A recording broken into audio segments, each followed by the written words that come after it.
শবে কদরের রাতের আমল নবী সাল্লাল্লাহু আলাইহি ওয়াসাল্লাম যেটা করতেন, আমরা কি করি? আমরা ইফতার করি। আমরা যদি এখনকার সময়কে সাজাই, আমরা ইফতার করব। নবী সাল্লাল্লাহু আলাইহি ওয়াসাল্লাম সারা রাত জাগতেন, নিজে জাগতেন, তার পরিবারবর্গকেও জাগাতেন।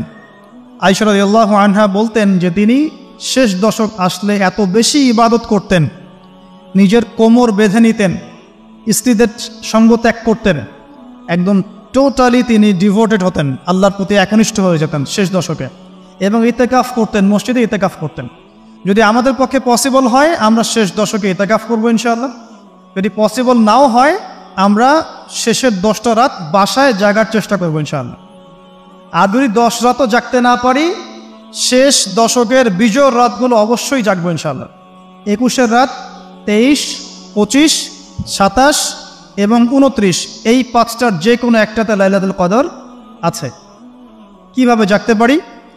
আমরা ইফতার করব, ইফতার করে হয়তো একটু রেস্ট নিয়ে নেব, রেস্ট নিয়ে আমরা এশা সালাতে দাঁড়াবো, এশা সালাত নামাজ জামাতে পড়ার পরে আমরা তারাবি পড়ব। তারাবি পড়লে আমার কিন্তু রাতের হকটা আদায় হয়ে গেছে আলহামদুলিল্লাহ। এরপরে বাসায় গিয়ে একটু খাওয়া দাওয়া করবেন, পরে একটু জিরাবেন, রেস্ট নেবেন। যদি 1-1.5 ঘন্টা ঘুমিয়ে নেন, ঘুম থেকে উঠবেন 1টার দিকে, 1:30টার দিকে, উঠে বাকি রাতটা আপনি কয়েকটা কাজ করে কাটাবেন। তাহাজ্জুদ পড়তে পারেন, তাহাজ্জুদে নামাজ পড়বেন 2 রাকাত করে, লম্বা করে, ধীর স্থিরভাবে কোরআন তেলাওয়াত করবেন, আল্লাহর কাছে দোয়া করবেন, বেশি বেশি করে কোরআন তেলাওয়াত করবেন, নামাজ পড়বেন, দোয়া করবেন, জিকির করবেন। এই কাজগুলো বেশি বেশি করবেন, দোয়ায় কাটিয়ে দিবেন, আল্লাহ পাকের কাছে হাত তুলে দোয়া করবেন, লম্বা দোয়া করবেন। তাহাজ্জুদে দাঁড়াবেন, 2 রাকাত নামাজ পড়তে যেন মিনিমাম 15 মিনিট লাগে, লম্বা করে নামাজ পড়বেন, সেজদায় বেশি বেশি দোয়া করবেন। এই রাতে কি নাজিল হয়েছে? একটু আগে কি বললাম? কোরআন। তাহলে শবে কদরের রাতে সবচেয়ে গুরুত্ব দেওয়া দরকার কিসে? কোরআনে। নামাজে দাঁড়িয়ে লম্বা কিরাতে আপনি তেলাওয়াত করবেন। যদি লম্বা কিরাত না জানেন, ছোট সূরা বারবার পড়বেন। 1 রাকাত নামাজে সূরা ইখলাস আপনি চাইলে 10 বার 20 বারও পড়তে পারেন, কোনো সমস্যা নেই। আপনি লম্বা সূরা জানেন না, তাতে কি হয়েছে? যারা লম্বা জানেন লম্বা পড়বেন, সেজদাকে লম্বা করবেন, রুকুকে লম্বা করবেন, এইভাবে শেষ রাতে নামাজ পড়বেন। আর যদি মনে হয় আপনার কাছে যে আজকের রাত লাইলাতুল কদর, যারা মুমিন তারা বুঝতে পারবে, যারা মুমিন তারা বুঝতে পারবে, এই রাতে ইবাদত করতে তৃপ্তি পাবেন, প্রশান্তি পাবেন। আল্লাহর সাথে দোয়ায় কথা বলতে গিয়ে দেখবেন চোখ দিয়ে ঝরঝর করে পানি পড়ছে, এবং এই রাত্রে হালকা বৃষ্টি হতে পারে। কি হতে পারে? হালকা বৃষ্টি হতে পারে। এবং এই রাত্রে একটা স্নিগ্ধ বাতাস প্রবাহিত হবে, যেটা আসলে শহরে বোঝাটা ডিফিকাল্ট, গ্রামে গেলে বোঝা যায়। যদি মনে হয় যে এটা লাইলাতুল কদর, তাহলে একটা দোয়া করবেন, আল্লাহুম্মা ইন্নাকা আফুন তুহিব্বুল আফওয়া ফাআফু আননি। এই দোয়াটা বেশি বেশি করতে থাকবেন, এভাবেই লাইলাতুল কদর কাটাবেন ইনশাআল্লাহ। রমাদান মাসে একটা রাত আছে লাইলাতুল কদর। লাইলাতুল কদর 27 রমজানেই হবে জরুরি না। শেষ দশকের বিজোড় রাতগুলোর যে কোনো রাতে লাইলাতুল কদর হতে পারে। হতে পারে 21 রাত, হতে পারে 23 বা 25 বা 27 বা 29। ইন্না আনজালনাহু ফি লাইলাতুল কদর। আল্লাহ পাক বলছেন, নিঃসন্দেহে আমি কোরআনকে নাজিল করেছি লাইলাতুল কদরে। ওয়ামা আদরাকা মা লাইলাতুল কদর। হে নবী, আপনি কি জানেন লাইলাতুল কদর কি জিনিস? লাইলাতুল কদর খায়রুম মিন আলফি শাহর। এই রাতটা হচ্ছে 1000 মাসের চাইতে উত্তম। কোরআন নাজিল করার কারণে লাইলাতুল কদর 1000 মাসের চেয়ে উত্তম। এই লাইলাতুল কদরে আপনি ইবাদত করলে 1000 মাস ইবাদতের নেকি পাবেন ইনশাআল্লাহ। সুবহানাল্লাহ। তানাজ্জালুল মালায়েকাতু ওয়ার রূহ। এই রাতে মালায়েকা নাজিল হন, অবতীর্ণ হন বা অবতরণ করেন এই পৃথিবীতে, এবং জিবরাইল আলাইহিস সালাম এই পৃথিবীতে আসেন, নেককার বান্দাদের জন্য দোয়া করতে থাকেন। সালামুন হিয়া হাত্তা মাতলাইল ফজর। সকাল পর্যন্ত এই রাতে শান্তি বিরাজ করে। এই রাতে জিবরাইল আলাইহিস সালাম ফেরেশতাদেরকে নিয়ে আসেন, প্রত্যেকটা কাজের ফয়সালা অর্থাৎ 1 বছরের তাকদীর নতুন করে নবায়ন করা হয় লাইলাতুল কদরের রাতে। আল্লাহ পাক বলছেন, এই কদরের রাতেই আমি কোরআন নাজিল করেছি। আর এই কোরআন যে মাসে নাজিল করা হয়েছে তার নাম কি? রমাদান মাস। তাহলে রমাদান মাসের সবচেয়ে গুরুত্বপূর্ণ বিষয়টা হচ্ছে আল কোরআন নাজিল হওয়া। এই তো কথা কি বুঝতে পারছেন? রমাদান মাসের সবচেয়ে গুরুত্বপূর্ণ ইভেন্টটা কি? আল কোরআন নাজিল হওয়া। যেই কোরআন নাজিল হওয়ার পরে আইয়ামে জাহেলিয়াতে আরবের যত নোংরা সংস্কৃতি ছিল সব কিছু ধুয়ে মুছে পরিষ্কার হয়ে গেছে, হয়নি? আইয়ামে জাহেলিয়াতে শিরক ছিল, আইয়ামে জাহেলিয়াতে সুদ ছিল, সুদ। আইয়ামে জাহেলিয়াতে মাদক দ্রব্যের প্রচলন ছিল, নারীর অবমাননা ছিল, মেয়েদেরকে জীবন্ত কবর দেওয়া হতো, জেনা ছিল, ব্যভিচার ছিল, ধর্ষণ ছিল, মেয়েদের অধিকার ছিল না, দাস প্রথা ছিল, জুলুম ছিল, অন্যায়, মারামারি, কাটাকাটি, রাহাজানি, যুদ্ধ বিগ্রহ, এগুলো আইয়ামে জাহিলিয়াতে পূর্ণ ছিল। এইরকম একটা জাহিলি সমাজকে মাত্র 23 বছরের ব্যবধানে আল্লাহ রাব্বুল আলামিন পরিবর্তন করে দিলেন। সুবহানাল্লাহ। কে পরিবর্তন করলেন? মুহাম্মদুর রাসূলুল্লাহ সাল্লাল্লাহু আলাইহি ওয়াসাল্লাম। কিসের মাধ্যমে পরিবর্তন করলেন? আল্লাহর ওহী, কোরআন এবং সুন্নাহর মাধ্যমে। কত বছরের ব্যবধানে? মাত্র 23 বছর। মাত্র 23 বছর। 23 বছর পরের মক্কায় গিয়ে আপনি দেখবেন কোনো সুদ নাই, কোনো শিরক নাই, কোনো মাদক নাই, কোনো নারীর অবমাননা নাই, সেখানে মেয়েদেরকে আর ধর্ষণ করা হচ্ছে না, সেখানে আর মাদক দ্রব্য মানুষ খাচ্ছে না, সেখানে ভাই ভাই হয়ে গেছে সবাই, একে অপরের সাথে কোনো মারামারি কাটাকাটি ভেদাভেদ নাই, সবাই একটা উম্মাহ হয়ে গেছে। তো এই যে 23 বছরে একটা নোংরা সমাজকে আলোকিত সমাজে পরিণত করা হলো কিসের মাধ্যমে? আল কোরআনের মাধ্যমে। আর সেই কোরআন নাজিল করা হয়েছে রমাদান মাসে। তাহলে এই রমাদান মাসে আমাদের সবচেয়ে বড় দায়িত্বটা কি?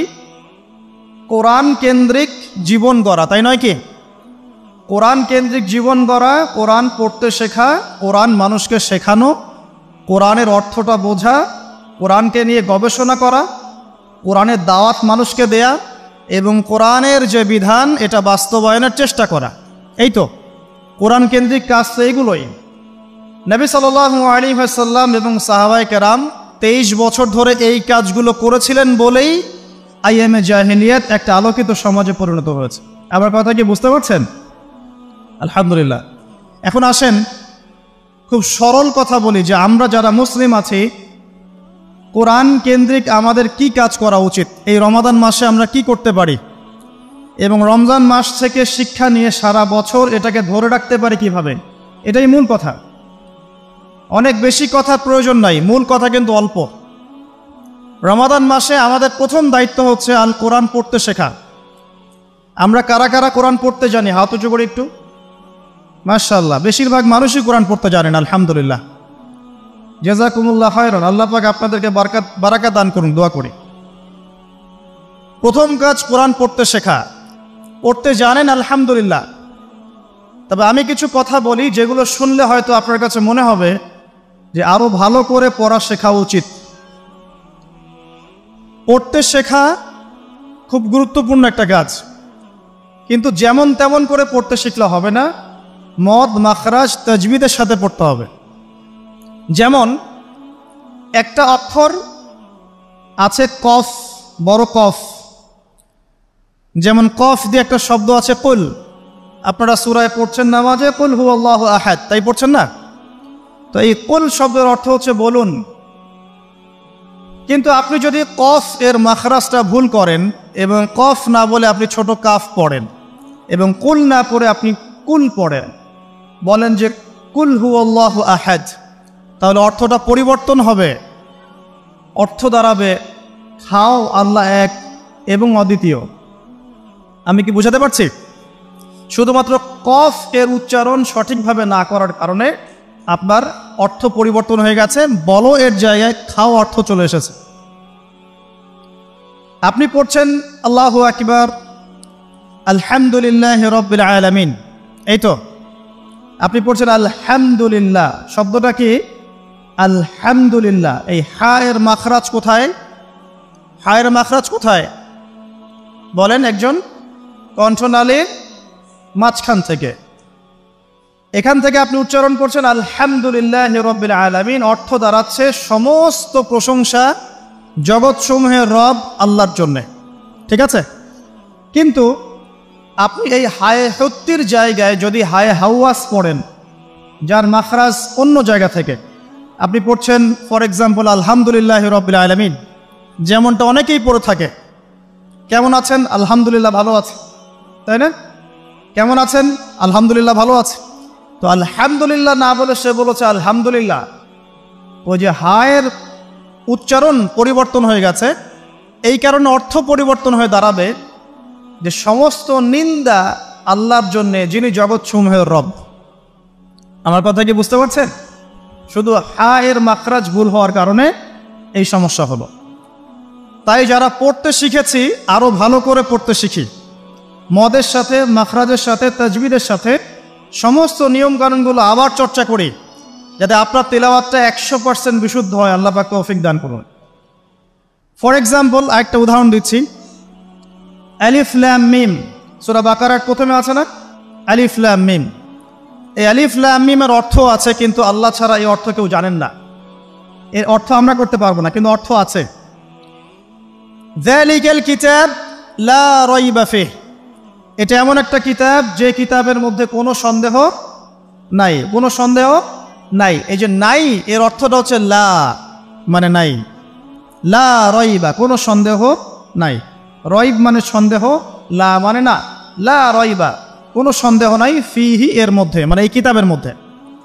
এখানে লায়ের উপর কি মদ আছে? লায়ের উপরে কি মদ আছে না? লাকে টানতে হবে না? কি বলেন? লাকে টানতে হবে না? লাকে টানতে হবে, লা রাইবা ফি, লাকে টানতে হবে। এই যে বলি আমরা লা ইলাহা, লাই টান নাই? লা ইলাহা, লাই টান আছে না? আছে। ইল্লাল্লাহ, কোনো ইলাহ নেই আল্লাহ ছাড়া। তো এই যে আপনি পড়ছেন লা রাইবা ফি, ঠিক আছে, কিন্তু আপনি যদি মদটাকে ভুল করেন এবং আপনি পড়েন যালিকাল কিতাব লা রাইবা ফি, লায়ে কি করেন নাই? মদ করেন নাই, লাই আপনি টানেন নাই, কিন্তু পড়েছেন যালিকাল কিতাব লা রাইবা ফি। অর্থ কি হবে?